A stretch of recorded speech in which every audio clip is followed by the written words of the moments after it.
The demonstration of grace to the guilty. This is how it works out. When I'm able by faith to see God's plan in my location, my attitude will be right. When I'm interested and I understand the eternal aspect of life, I'm going to understand that I'm going to be okay. It's fine. Even in the most difficult times, God's working it for my good. And I can trust Him. When I understand that, the stress comes off, doesn't it? All of a sudden the anxiety is relieved. I can have concern about situations, but I don't have to freak out anymore. I don't have to. God said He's handling it. Okay, handle it, God. Show me how. There were situations in my past, my wife and I used to fight like cats and dogs. Can you believe it? With the joy we have now. We used to fight like cats and dogs. And the very last time we split up for about 5 days, and I just sat there, and God, I don't know what you're doing. Which this wasn't me. My life was always freaked out when a loved one would leave. Oh my gosh, how am I going to live without this other mate in my life? How is that ever going to be possible? And for the first time, God gave me rest. And I kept praying and saying, God, I don't know what you're doing. I don't know if you're fixing me. I don't know if you're fixing her. I don't know if you're taking her out of my life or bringing her into my life. I don't know. But God, whatever you do, do it. I'm trusting you. And I sat there with peace in the middle of one of the most difficult times emotionally in my life. But yet God just said, He gave me the peace beyond understanding. You ever hear that phrase? God gives you peace beyond understanding. It's not other people's understanding. It's your own understanding. I had no idea why I had peace in this situation, but I did. And I just waited. And those who wait on the Lord will what? Mount up on wings like eagles? Run and not grow weary? Walk and not falter? Teach us to wait on the Lord? It's in the book of Isaiah. It's a great verse. Those who wait upon the Lord will mount up on wings like eagles. And they're not going to do it on their own strength. God will lift them up. So then, it was not you who sent me here, but God. He made me father to Pharaoh, lord of his entire household, and ruler of all Egypt. He was telling his brothers, see, you thought you were selling me into slavery. But it wasn't you who did that. God brought me here. God had a purpose for all of it. He used you to get me here so this right here could happen. And He's telling his brothers this. Basically what He's saying is, I don't blame you. I thank God. I thank God for you. And the brothers were going, oh man, boy, did that relieve guilt.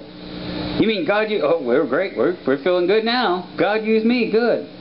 When I'm able by faith to sense God's hand in my situation, my attitude will get right. When I'm able to understand that God's working something, it'll adjust my attitude. I don't have to stick in the poor pitiful me syndrome anymore. Right? I don't have to freak out. I don't have to panic because God's working it. Here's how I went on next. Now hurry back to my father and say to him, this is what your son Joseph says.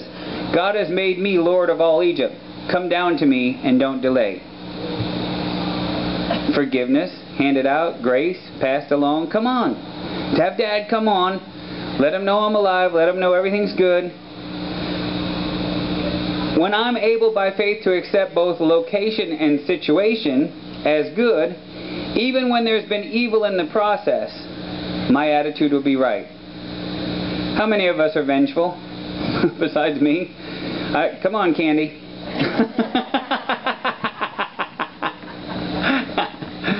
Kenny and I had a discussion this morning. I love you. I had to do it. See if you were paying attention. You with us, girl?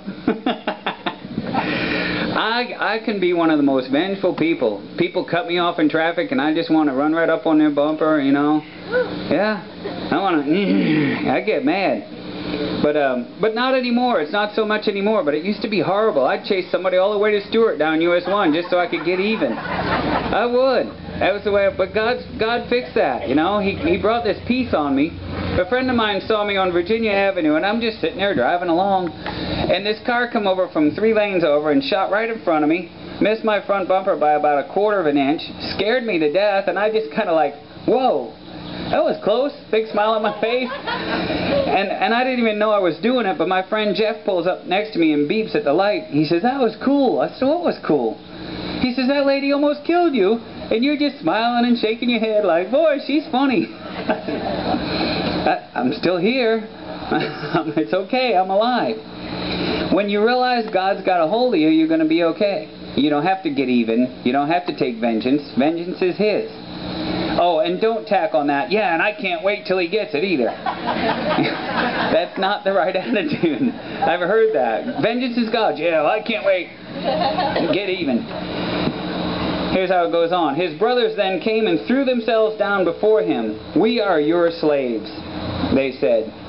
But Joseph said this to them, don't be afraid. Am I in the place of God? You intended to harm me, but God intended it for good, to accomplish what's now being done, the saving of many lives.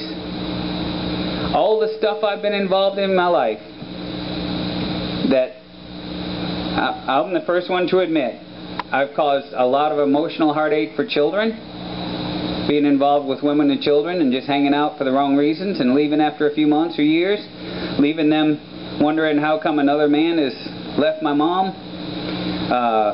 All the drugs that I've been involved in, and the alcohol and the sexual pleasures and all those things.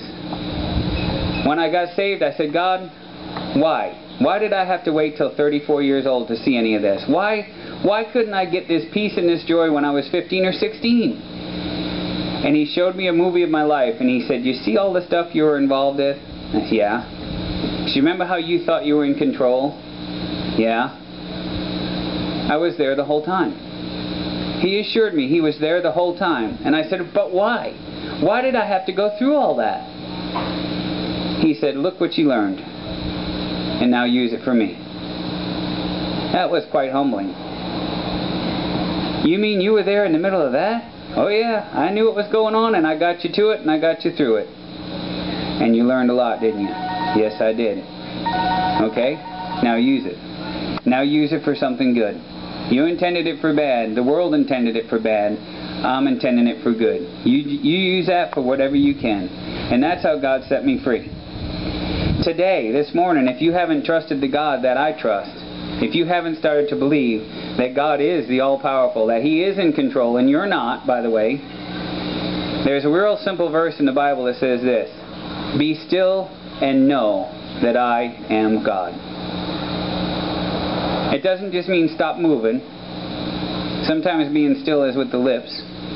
Sometimes being still is with the mind. Get in a still, quiet place and realize God's God. If you haven't ever realized that, it might be a good day. It might be a good day for you. Maybe it's a day for you to say, you know what? I'm tired of playing this game of life. I'm tired of trying to fix things on my own. I'm tired of trying to, heck, I can't even fix me, and I'm trying to fix everybody else. Maybe it's that. I'm tired of this. Another little quote from the Bible for you. For all you who are weary and heavy laden, come to me, and I'll give you rest. If you're tired, it's a good day to rest. It's a good day to start resting and find peace in God.